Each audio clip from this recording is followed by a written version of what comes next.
తెలంగాణ రాజకీయాల్లో కేంద్ర మంత్రి బండి సంజయ్ కొడుకు వ్యవహారం తీవ్ర కలకలం రేపుతోంది. బండి సంజయ్ కొడుకు బండి సాయి భగీరథ్పై పోక్సో కేసు నమోదైంది. మైనర్ బాలికను వేధించాడు అనే ఆరోపణలు రావడంతో రాజకీయంగా దుమారం రేగింది. ఇంకోవైపు డబ్బుల కోసం హనీ ట్రాప్, బ్లాక్మెయిల్ చేస్తున్నారని భగీరథ్ ప్రత్యారోపణలు చేస్తూ ఉన్నారు. అసలేం జరిగిందో డీటెయిల్గా ఈ రిపోర్ట్లో చూద్దాం. హలో నమస్తే, వెల్కమ్ టు ఆర్టీవీ. నేను సచిన్. హైదరాబాద్ పేట్ బషీరాబాద్ పోలీస్ స్టేషన్లో మే 8వ తారీఖున అంటే నిన్న కాక మొన్న బండి సంజయ్ కొడుకు సాయి భగీరథ్పై పోక్సో కేసు నమోదైంది. తన 17 ఏళ్ల కుమార్తెను భగీరథ్ వేధిస్తున్నాడంటూ బాలిక తల్లి ఇచ్చిన కంప్లైంట్ బేస్ చేసుకొని పోలీసులు బిఎన్ఎస్ సెక్షన్ 74, 75తో పాటు పోక్సో యాక్ట్లోని సెక్షన్ 11 రెడ్ విత్ 12 కింద కేసు నమోదు చేశారు. కేసు డీటెయిల్స్ ప్రకారం 2025 జూన్లో కామన్ ఫ్రెండ్ ద్వారా బాలికకు భగీరథ్ పరిచయం అయ్యాడు. తర్వాత ఇద్దరి మధ్య స్నేహం పెరిగింది. గత ఏడాది డిసెంబర్ 31న మోయినాబాద్ ఫామ్ హౌస్లో జరిగిన పార్టీలో ఈ ఘటన జరిగింది అని చెప్పి కంప్లైంట్లో పేర్కొన్నారు బాలిక పేరెంట్స్. అర్ధరాత్రి టైంలో భగీరథ్ బాలిక రూమ్కి వెళ్ళాడు, అసభ్యంగా ప్రవర్తించాడు, బలవంతంగా మద్యం తాగించి తన కోరిక తీర్చాలని ఒత్తిడి చేశాడు అని చెప్పి బాలిక తల్లి ఆరోపించడం జరిగింది. అంతేకాదు ప్రైవేట్ భాగాలు తాకడం, అసభ్యంగా ప్రవర్తించడం లాంటి ఆరోపణలు కూడా కంప్లైంట్లో రిజిస్టర్ చేసింది ఆ ఫ్యామిలీ. అకితేనా అంతకుముందు నానక్రామ్ గూడలోని అపార్ట్మెంట్కు తీసుకువెళ్లి బలవంతం చేశాడు, సుచిత్ర సర్కిల్ దగ్గర కూడా వేధించాడు అని చెప్పి కంప్లైంట్లో రిజిస్టర్ చేయడం జరిగింది బాలిక తల్లి. తన కూతురు మేజర్ అయ్యాక పెళ్లి చేసుకుంటానని చెప్పాడని, ఆమెకు సర్ది చెప్పాలని భగీరథ్ జనవరిలో తనకు మెసేజ్ కూడా చేశాడని బాలిక తల్లి ఆరోపించారు. ఈ వ్యవహారం మొత్తం బాలికను చాలా మానసికంగా కుంగిపోయేలా చేసింది. ఎంతలా అంటే తన కుమార్తె 2 సార్లు చనిపోయేందుకు ప్రయత్నించిందని చెప్పి ఆమె ఆవేదన వ్యక్తం చేశారు. ప్రస్తుతం బాలిక స్టేట్మెంట్ను భరోసా కేంద్రంలో రికార్డ్ చేసి పోలీసులు ఇన్వెస్టిగేషన్ చేస్తూ ఉన్నారు. అయితే ఈ కేసు నమోదు అవడానికి కొన్ని గంటల ముందే ఇంకొక ట్విస్ట్ జరిగింది. బాలిక అలాగే ఆమె తల్లిదండ్రులపై బండి సాయి భగీరథ్ కరీంనగర్ 2 టౌన్ పోలీస్ స్టేషన్లో కంప్లైంట్ చేశారు. తనను హనీ ట్రాప్ చేసి డబ్బుల కోసం బ్లాక్మెయిల్ చేస్తున్నారని కంప్లైంట్ చేశాడు. కామన్ ఫ్రెండ్ ద్వారా బాలికతో పరిచయం ఏర్పడిందని, ఆ తర్వాత కుటుంబంతో కలిసి విజయవాడ, అరుణాచలం, తిరుమల లాంటి ప్రాంతాలకు కూడా వెళ్ళినట్లు చెప్పుకొచ్చాడు. కానీ తర్వాత పెళ్లి చేసుకోవాలని ఒత్తిడి చేశారు. పెళ్లి చేసుకోకపోతే వేధింపుల కేసు పెడతామని బెదిరించారని చెప్పి ఆరోపించాడు బండి సాయి భగీరథ్. 5 కోట్ల రూపాయలు కూడా డిమాండ్ చేశారు. ఇవ్వకపోతే చనిపోతామంటూ బాలిక తల్లి బెదిరించారు. ఆ భయంతో ఇప్పటికే 50,000 రూపాయలు ఇచ్చినట్లు కంప్లైంట్లో పేర్కొన్నాడు బండి సాయి భగీరథ్.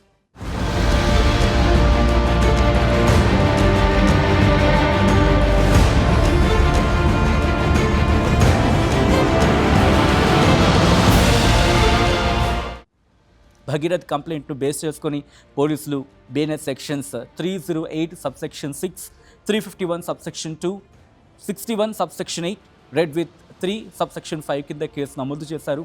నిర్మల్ పోలీస్ స్టేషన్లో కూడా బాలికపై ఇంకొక కేసు నమోదైందని భగీరథ్ కంప్లైంట్లో చెప్పుకొచ్చాడు. తన ఫ్రెండ్ను కూడా ఇలాగే వేధించారు. వాళ్ళు కంప్లైంట్ చేయడంతో ఏప్రిల్ 21న నిర్మల్ పోలీస్ స్టేషన్లోనూ కేసు నమోదైందని చెప్పుకొచ్చాడు. ఈ విషయం వెలుగులోకి రావడంతో బీఆర్ఎస్ తీవ్రంగా రియాక్ట్ అయింది. కేటీఆర్, హరీష్ రావు, ఆర్ఎస్ ప్రవీణ్ కుమార్ లాంటి వాళ్ళు కూడా ఈ ఘటనను తీవ్రంగా ఖండించారు. సాధారణ వ్యక్తిపై ఇలాంటి కేసు అయితే వెంటనే చర్యలు తీసుకుంటారు, మరి అధికారం ఉన్న నేతల కుటుంబాల విషయంలో చట్టం పనిచేయదా అంటూ ప్రశ్నించారు. బాధితురాలికి న్యాయం చేయాలి అని, కేసును పారదర్శకంగా దర్యాప్తు చేయాలని కోరారు. అలాగే బండి సంజయ్ని పదవి నుంచి బర్స్టప్ చేయాలని డిమాండ్ కూడా చేస్తూ ఉన్నారు. సో ఈ అమ్మాయి ఒక కామన్ ఫ్రెండ్ ద్వారా ఈ బండి సాయి భగీరథ్ కలిసింది. ఎంత ఘోరమయ్యా అంటే కేంద్ర హోంశాఖ సహాయ మంత్రి కొడుకు ఈ అమ్మాయితోని చాటింగులు, ఈ అమ్మాయితోని విపరీతంగా మానసికంగా వేధించడం, ఈ అమ్మాయి మీద 3 సార్లు అత్యాచార యత్నం చేసినట్టుగా మాకు వస్తున్న సమాచారం. ఒకసారి మొయినాబాద్ ఫామ్ హౌస్లో, ఇంకొకసారి హైదరాబాద్కు ఉత్తర దిశలో ఉండే ఒక కాలనీలో వాళ్ళ ఇంటి దగ్గర బేస్మెంట్ ఏరియాలో అత్యాచార యత్నం చేసినట్టుగా, అదేవిధంగా నానక్రామగూడలో కూడా అత్యాచార యత్నం చేసినట్టుగా మాకు సమాచారం వస్తున్నది. విశ్వసనీయమైన సమాచారం ఉన్నది. మాకుండే సమాచారం మేరకు ఈ అమ్మాయి తల్లి ఈ ఆధారాలన్నిటితోని నిన్న పేట్ బషీరాబాద్కు అమ్మాయి తల్లి ఇద్దరు పోయినరు. మరి పోలీసుల గుండె ఎందుకు కరగలేదో నాకైతే తెలియదు. 3 సార్లు. మొయినాబాద్ ఫామ్ హౌస్లో అయితే డిసెంబర్ 31 నాడు రాత్రి, అంటే ఆ సంవత్సరానికి అదే చివరి రోజు, న్యూ ఇయర్ డే సెలబ్రేషన్స్ జరుగుతూ ఉంటే రాత్రి వాళ్ళు తాగే డ్రింక్లో మత్తుమందు కలిపి ఆ అమ్మాయి మీద అత్యాచారం చేసిండ్రు అనేది కంప్లైంట్. ఒక కేంద్ర హోంశాఖ సహాయ మంత్రి కొడుకు మొయినాబాద్ ఫామ్ హౌస్లో ఒక మైనర్ బాలిక మీద అత్యాచారం చేస్తుంటే ఈ రాష్ట్రంలో ఉండే ఇంటెలిజెన్స్ యంత్రాంగం, పోలీస్ యంత్రాంగం ఏం చేస్తున్నది? అంటే మొయినాబాద్ల ఫామ్ హౌస్ల మీద దాడి చేస్తారు కదా, ఈ మొయినాబాద్ ఫామ్ హౌస్ ఎందుకు మీకు తెలియలేదు? నేను ఇవాళ సైబరాబాద్ పోలీసులను, తెలంగాణ పోలీసులను అడుగుతా ఉన్నా. అంటే ఆయన కేంద్ర హోంశాఖ సహాయ మంత్రి అయినందుక, లేకపోతే బండి సంజయ్ గారికి, కిషన్ రెడ్డి గారికి, రేవంత్ రెడ్డి గారికి అవినాభావ సంబంధం ఉన్నందుక? మీరు ఈ విషయాలు తెలంగాణ ప్రజలకు చెప్పాలి. ఆ అమ్మాయిని పెళ్ళి మైనర్ అయిపోయిన తర్వాత, మేజర్గా అయిన తర్వాత నిన్ను పెళ్లి చేసుకుంటానని నమ్మబలికిండంట Sai Bhagirath.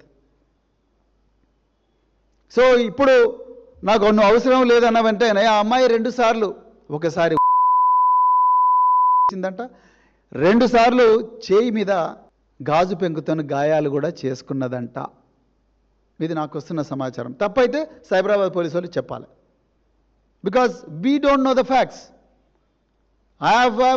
I got the information through my own sources. నాకుండే విశ్వసనీయ వర్గాల మేరకు నాకు వచ్చిన సమాచారం. ఇది తప్పైతే మీరు తప్పని చెప్పాలి. ఇంకోవైపు పేట్ బషీరాబాద్ పోలీస్ స్టేషన్ ఎదుట మహిళా సంఘాలు ఆందోళనకు దిగాయి. బండి భగీరథ్ను అరెస్ట్ చేయాలని మహిళలు డిమాండ్ చేస్తూ ఉన్నారు. ఈ వ్యవహారంపై కేంద్ర మంత్రి బండి సంజయ్ రియాక్ట్ అయ్యారు. ప్రధాని మోదీ హైదరాబాద్ పర్యటన టైంలోని తన కొడుకుపై కేసు పెట్టడం వెనుక రాజకీయ కుట్ర ఉందని ఆరోపించారు. ఆయన రాజకీయంగా తనను ఎదుర్కోలేకి తన కుటుంబాన్ని టార్గెట్ చేస్తున్నారని మండిపడ్డారు బండి సంజయ్.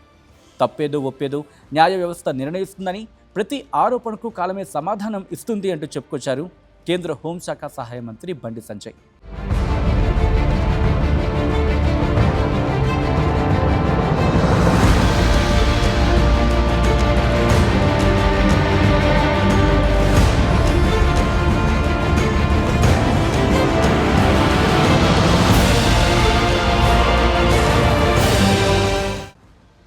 మొత్తంగా వ్యవహారం ఇప్పుడు దేశవ్యాప్తంగా సంచలనంగా మారింది.